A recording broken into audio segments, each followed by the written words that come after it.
Chapter 15. Punishment. The first thing Boris saw was a fly. Thin legs jumped on the dirty wall, and the buzzing sound confirmed a sign of life. Boris blinked. His eyes easily got used to the weak light in the room. Looking on his right side, he realized he was not alone. Sasha's chubby belly occupied his view, and his breathing revealed snoring. Boris wanted to nudge him, but the chain around his hands prevented this. "Wake up, Sasha!" he yelled. A door opened, and a dark-haired guard entered. "Good morning." The smirk on the man's face showed sarcasm. "Get up." He pulled a gun on Boris, showing he was not joking. "What do you want from me?" "I want you to clean the floor. You must earn your lunch." The dark-haired guard threw a rag and a broomstick to Boris. "Let this place shine like the sun." Boris showed him his tied hands. The man untied him and cocked the trigger in his face. "If you try something, this thing will be the last thing you'll see." Meanwhile, Sasha woke up and stared around, unaware of what was happening. "Listen, I don't know who you are, but I can pay you double to get us out of here." The dark-haired man chuckled. "Do you really believe I want your money, you fat pig?" "Better you shut up. You're pissing me off. You'll not get away with this. My people will search for me," Sasha continued in an angry tone. "The final decision will be done tonight. We need one guy to help our community. It means one of you is sufficient." Sasha and Boris exchanged glares. The words of the guard sounded terrifying. When Tiana entered Victor's room, he welcomed her with a smile. "Did you so well, my beauty?" He approached and kissed her cheek. Tiana did not know how to behave. Victor did not touch her, but she did not know what to expect. What she realized was this was dangerous. This man was dangerous. She could not play games with him. "I'm shocked about what happened yesterday." Victor took her hands and looked her in the eyes. "I will explain something to you. This girl ran away from her parents, who abused her. Her stepfather raped her, and she wanted to die. Every year we have a voluntary sacrifice. She endured too much pain, so I offered her my help. I saved her. But everybody saw what was happening. It was wrong." "Don't tell me what is wrong, dear Tiana. If I let her, she would jump in the river. In the best case, doctors would poison her body and solve with medications. She would die a slow death. I gave her the moment of glory she craved for." "As you say," Tiana whispered. "Tonight you will have your first temptation as my wife. You will decide who will live and who will die." Tiana's eyes widened. "Our tradition is to recruit male members, but in limited numbers.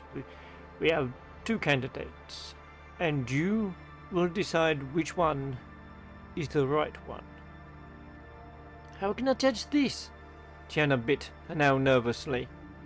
"You're a woman, and I trust women's instincts. Especially if you are my wife. The community must feel your power." Tiana caught herself in a dilemma. Victor's words sounded manipulative, but it was the first time a man had talked with her like she was worthy of conversation. It will be as you say, she nodded. The evening brought new fears to Boris and Sasha. They felt something was up because guards gathered in front of their room talking about new members. Boris could hear a part of the conversation through the window, and he did not like it. I would bet on a chubby one. His head will fall. It depends on what the new queen will decide. Pussy rules. One of the guys chuckled, and the others followed. Tell them to be ready for half an hour. An authoritative voice interrupted the gathering, and silence prevailed. Boris peered through a dusty window glass and saw a tall man with long hair. By his face, he could tell the guy was in his 40s, because the sign of wrinkling was visible under his eyes. His muscular body revealed a good shape. Maybe he exercised or did some yoga activities or something. The weirdest thing was his clothes. He wore a violet tunic decorated with gold pentagram. Boris had seen such ornaments once in a horror movie about the devil, but he couldn't remember the movie title. The door opened and Boris quickly moved from the window, pretending he had sat on the floor all the while. Boris focused on his shoes like they were the most interesting thing at this moment. What are you doing? Pretending you're a statue? The guard yelled. Move your ass! You're going to the initiation room. Sasha's eyes bulged when he heard the word. His face blushed in rage. Leave me alone, you idiots!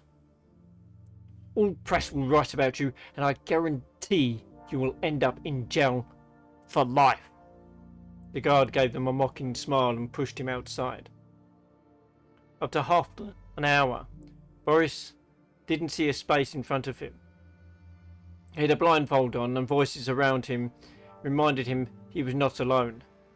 The chair he sat on was uncomfortable, and the strange smell of wax teased his nostrils. Victor sat opposite Boris, holding Tiana's hand.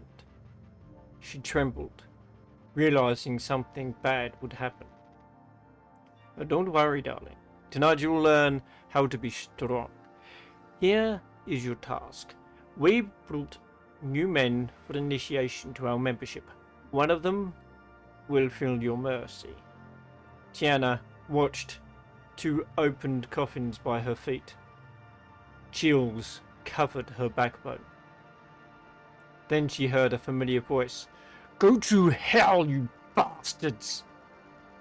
Then she turned her head. She recognized Sasha and Boris. They were blindfolded, but it was not a mistake. Sasha's ankles turned white. He wanted to set himself free from the locks around them. In his sitting position, his chubby belly appeared bigger than usual. Next to him was Boris, still wearing his security uniform. He sat with an impassive expression like he didn't care. Victor whispered in her ear. Both men will lay in the coffins. You will decide who will live and who will die. In the morning, we will open the coffin you picked. If your chosen man has not choked, he's staying with us. Another coffin is going directly to our graveyard to serve our master in hell. Tiana's mouth went dry. She swallowed her saliva. Her heart pounded. Pick your favorite man, my queen. Tiana wanted to say something, but her words choked in her throat. Come on, be brave. Who will live and who will die? Victor became impatient, nudging her. Tiana's trembling finger pointed at Boris. Victor smiled. You decide to give the life to this man? Tiana nodded, trying to calm her shaking hands. Victor whistled. Two guards pushed Boris to the coffin and closed it. Now we'll see how strong your man is. If he is alive in the morning, you will guide him as our new member. Victor winked at her. Sasha's scream interrupted the ceremony. One of the guards hit him on the head and pushed him into the coffin. Closed with a creepy sound. Make a transport of this one. The Queen has made her choice. Victor gave an order. His expression stayed unchangeable. Tiana's tears rolled down her face. She remembered the morning in bed with Sasha and his words.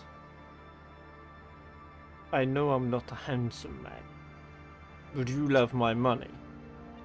I have a wish list, and you are on top of it. Tiana's despised Sasha, but ordering his death sentence was just too much for her. She whined, covering her face with her palms. Victor tapped her shoulder. Don't worry, darling. You will get used to this. I hope next morning will bring you good news.